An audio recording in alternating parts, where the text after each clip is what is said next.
Warning: the following podcast, which contains strong language and mature content, is unsuitable for children or for the faint of heart. The subject matter discussed will be frightening and graphic in nature. Listener discretion is advised.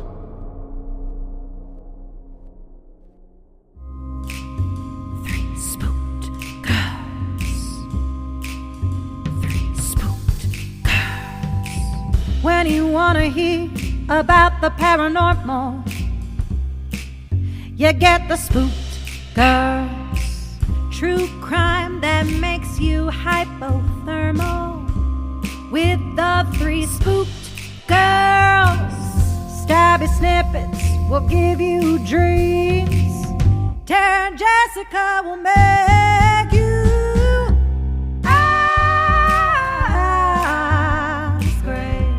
along with the Spooked Girls.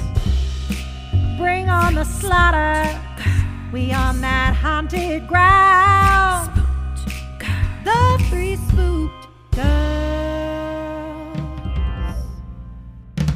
Hey Spooksters, and welcome back to another Sunday Scaries here on Three Spooked Girls. My name is Tara, and as always, I'm here with my cool friend Jessica. Hello! Today is part 3 of I Dared My Best Friend to End My Life. If you are new here, this series is the sequel to our previous series, I Dared My Best Friend to Ruin My Life. So you're going to want to check that out before you tune into this one. For those of you that are caught on up, let's go ahead and dive on in. Hello everyone. As expected, I didn't have enough time to write about what happened during the day before I could post, so I left the post as it was and submitted it that night, as you saw at the end of part 2. A couple of you pointed out that I say repeatedly that I started writing this post. I write these when I have time, not all in one sitting. That's why I mentioned starting to write repeatedly. Sorry for the confusion. There have been a few other grammatical mistakes that have been pointed out. I'm sorry, stress is running a little high at the moment. Actually, it's extremely high. Don't overanalyze my mistakes. They're easy to make right now.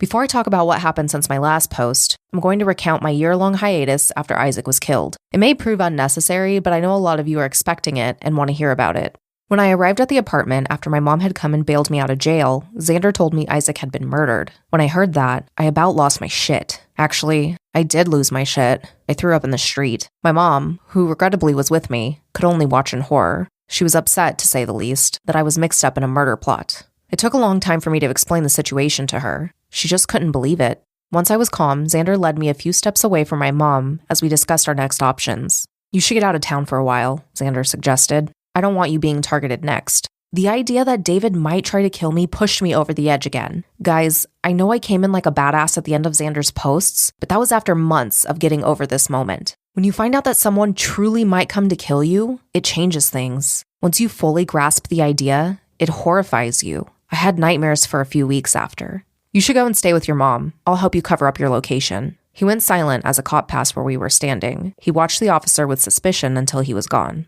We'll make David see this as you're abandoning me, and he'll think he's winning. He's not here, though. He won't know why I left. He'll be suspicious, I said. Xander shook his head. Don't you dare look. Do you understand? I nodded, my hairs rising on the back of my neck. The apartment complex across the road, 3rd floor, 2nd window from the west side. David's watching from there. I couldn't help it. The tears came back immediately. Jesus Christ, I swore through my tears. He's here? Quiet, Xander hissed. It's perfect. You have to make a scene. Your mom has to make a scene. You have to leave in anger. Xander told me to contact him later. At that point, I jumped back and started shouting at Xander. It was damn good acting, if I do say so myself. Well, I was only half acting. I stormed over to my mom and filled her in on our plan through a pretended hug for comfort. She trusted me, thank God. She shouted at Xander too, and we drove away, hoping we would be safe from David King. My mom understood and trusted my need for secrecy. My dad split a few years ago, so it was just the two of us staying security conscious. At my mom's recommendation, we moved out only a month later. I formed a corporation with the state, and that corporation signed our lease. I had my cousin act as the registered agent. It wasn't the perfect cover, but it did add a few extra steps to locating our home. My mom is amazing. She understood that David was insane and that he had an undeviating fixation on Xander and by default, me. She did her own research too and made suggestions to help improve our security. Xander didn't dare come talk to me in person, which was for the best. We communicated online via encrypted messages, both the night he was at the Walmart and while he was on the run. He had slowly accumulated a few burner phones, bought at the mall, and we used them every time we needed to talk. He would even update me on David's latest moves, and I'd update my research accordingly. When Xander went on the run, I insisted that he come stay with us, but he refused to put us in danger again. When he was gone, I was doing a lot of my own preparations. Xander knew that eventually we would have to fight back directly at David. That meant both of us had to prepare like he did. I was already pretty muscular, but I started working out even more. I took some self-defense classes in addition to working out. I also found 2 new jobs that kept me preoccupied. Xander kept telling me over and over again to study too, and learn about credit card fraud and identity theft and computers and anything else to counter David. David used the system against us, so we had to learn to get around it. In a moment of brutal honesty, I'll tell you that I struggled to care about those topics. Xander could absorb them in minutes and enjoy the study. I hated that study. I tried, I earnestly did, but it didn't hold the same fascination as it did for Xander. I compensated by sending him money when I could, but I couldn't fight David on an intellectual level. I worked hard during that time, though. I went to both my jobs, worked out, and did my best to maintain mine and my mom's privacy. I'd share my methods, but with Xander missing, I don't know what's safe to share. I only mentioned leasing an apartment in the corporation's name because we moved since then and changed tactics. One day, Xander called me out of the blue and had an idea on how to trap David King. That's where his last post came in. I was very skeptical about it. There was a lot of things that could have gone wrong or not work. Xander was insistent, however. He said he had been studying David for so long that he knew him well. He claimed that David constantly searched the web for his own name like an egotistical maniac. If his name popped up in Reddit, he wouldn't be able to resist reading. But in order for him to find it, it had to become popular enough. Xander studied this plan out. I mean, he really studied. He said he looked at other publication mediums and tried to find ones that would work best. I didn't care too much about choosing the right medium. I was just ready to play my part. Before Xander published part 5, he contacted me again. We met very cautiously in person. By the time that part had been published, the popularity of his posts were sufficient. David had caught on and been following the story. Now was the time to begin preparations. Xander had already selected the old warehouse before even posting the series. He showed it to me, and I agreed that it would be a good spot for a confrontation. There was the manager's box, which could provide a close quarters encounter, and the rest of the warehouse provided cover if things went south. I helped him disassemble the other stairs that led up to the manager's box. We brought in a few extra wood crates that he had purchased to give more cover and authenticity, and we cleared out the manager's box. The previous manager had left tons of pictures on the walls, chairs, and other furniture. We moved it all out except for the 2 heavy tables because they wouldn't fit through the door. Xander oiled the door to the manager's office, and I chained up every other entrance. Xander installed a lock that wasn't rusty on the office door, and then beat it up to make it blend in. After we finished, we did what we could to cover our activities. Xander brought in a bucket of soil, and we sprinkled it around where we'd stepped or left marks in the dust. David King was a smart fucker. We had to cover our tracks as if the devil himself were looking for anything out of place. When Xander called me for the confrontation a couple of days later, we pumped ourselves up and got ready. I laid in wait on the catwalks that spread out over the warehouse. I watched silently, trying not to breathe and hoping David didn't look up. If he did, I'd be an easy target and our element of surprise would be lost. When he shot his partner, I almost cried out. Xander said in his post that was the moment he cracked a little and reality seeped in. That was the same moment I almost screamed. I struggled to watch after that. I was convinced he'd shoot Katie just to provoke Xander. When they went into the manager's box, I silently crawled towards the entrance on my hands and knees. I moved slowly. If David looked out the window in the manager's box, he could still see me. Sudden movements might attract his attention and ruin the trap. Once I was out of view of the window, I opened my phone and called 911. I quietly said the address we were at and said shots had been fired. I left the phone call connected in my pocket and opened the door behind David fucking King. The gunshot was, in a word, painful. I'd never felt anything like that in my entire life. It hit my left shoulder, apparently barely missing one of my arteries. It chipped off a piece of bone in my clavicle, though. The bullet stopped midway through my shoulder because the bone slowed it down. I had to have surgery to remove it and the bone fragments. The doctor said it will take 3 to 4 months for the skin to fully heal, 6 months for the bone to not hurt, and a few more weeks until I can take off this stupid sling. Moving my arm too much could open the wound back up.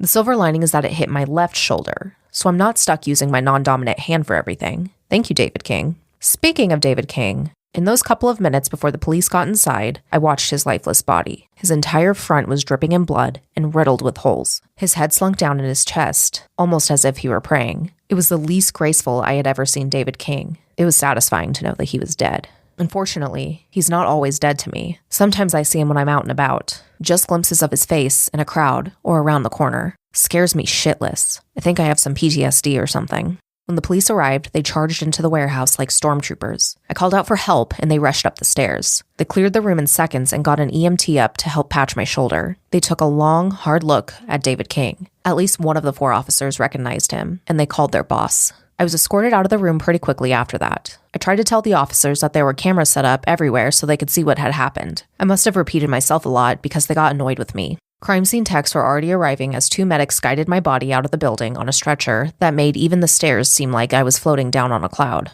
This might have been the painkillers, though. As I was being wheeled towards the ambulance, I saw Katie sitting on the edge of another ambulance. I tried to catch her eye, but she was sitting perfectly straight and staring at the medic who was leaning in front of her, hands on knees. The next part is something I'm only just now remembering. I noticed it, but I hadn't thought about it until now. As they rotated my stretcher to put me in the ambulance head first, I saw 2 men that got out of a dark vehicle walk towards the warehouse doors. They wore coroner jackets and were carrying folded up body bags. One I didn't know. The other one I did. It was Jackson, our old roommate. The police came to interview me in the hospital after the surgery. Xander was, of course, long gone. It had already been 2 days before the doctors would let them interview me. I'd gotten a tiny infection during the surgery, so they wouldn't let police talk to me right away.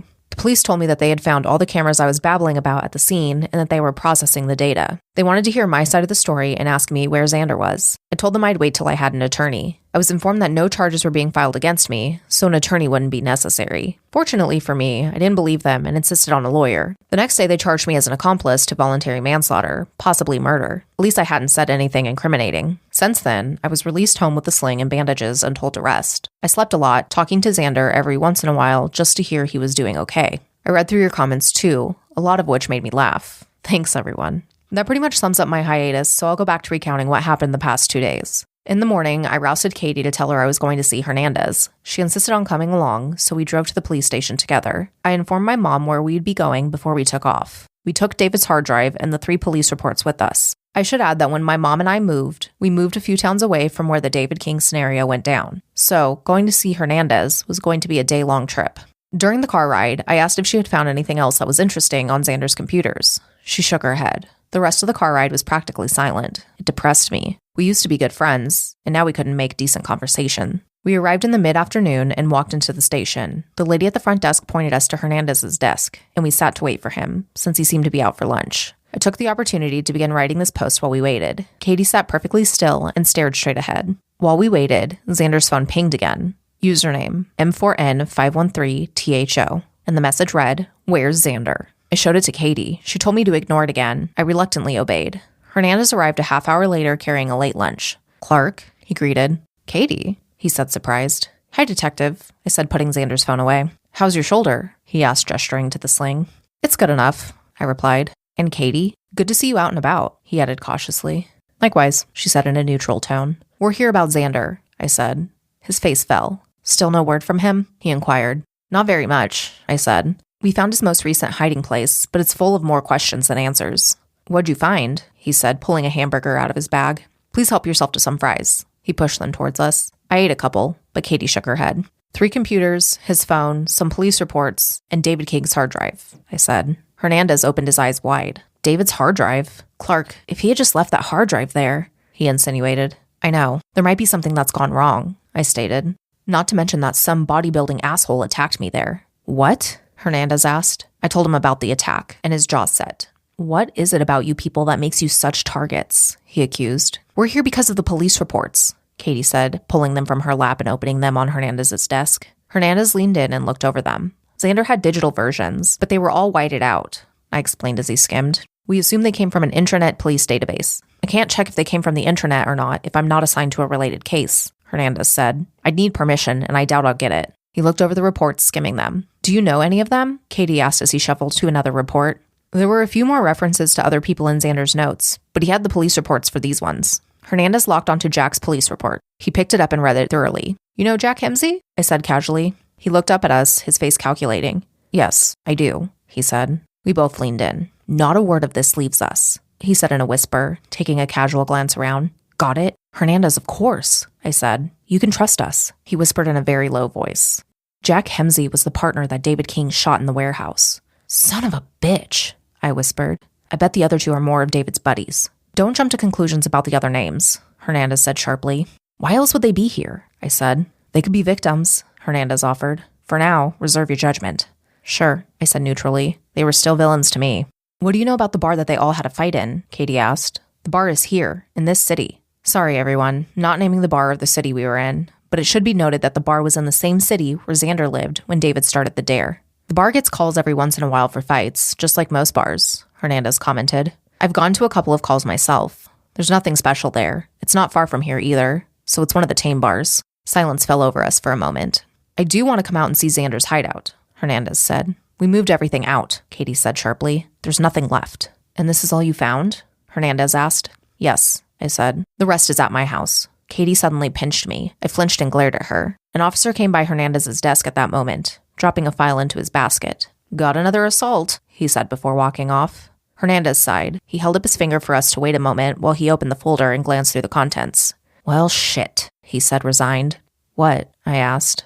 We've been having a problem with assaults lately. Males of varying ages who are sitting in their cars or standing in the street suddenly being attacked and being beaten severely. All valuables are stolen. Based on the part of town they're in, we suspect they're pimps for prostitution. We can't prove anything, of course, but it's a gut feeling. Someone is targeting them and doing a very vicious job. Okay, so what? Said Katie impatiently. It just means I have to get going, Hernandez said, finishing his drink. I have to go do a secondary interview with the victim. Okay, everyone. The events are now in the past. I'm trying to get caught up, and I'm sorry I haven't been able to do so very quickly. Between all the research I'm doing and now typing with the T-Rex limb, it's slow going. I'll catch you up, though, I promise. No matter how hard it is to stay motivated. Things aren't over, but they've clearly reached an apex. Clark. And that is going to go ahead and wrap us up for today. We hope you are enjoying this series, and we will see you back here on Thursday for another episode. Bye, guys. Toodles.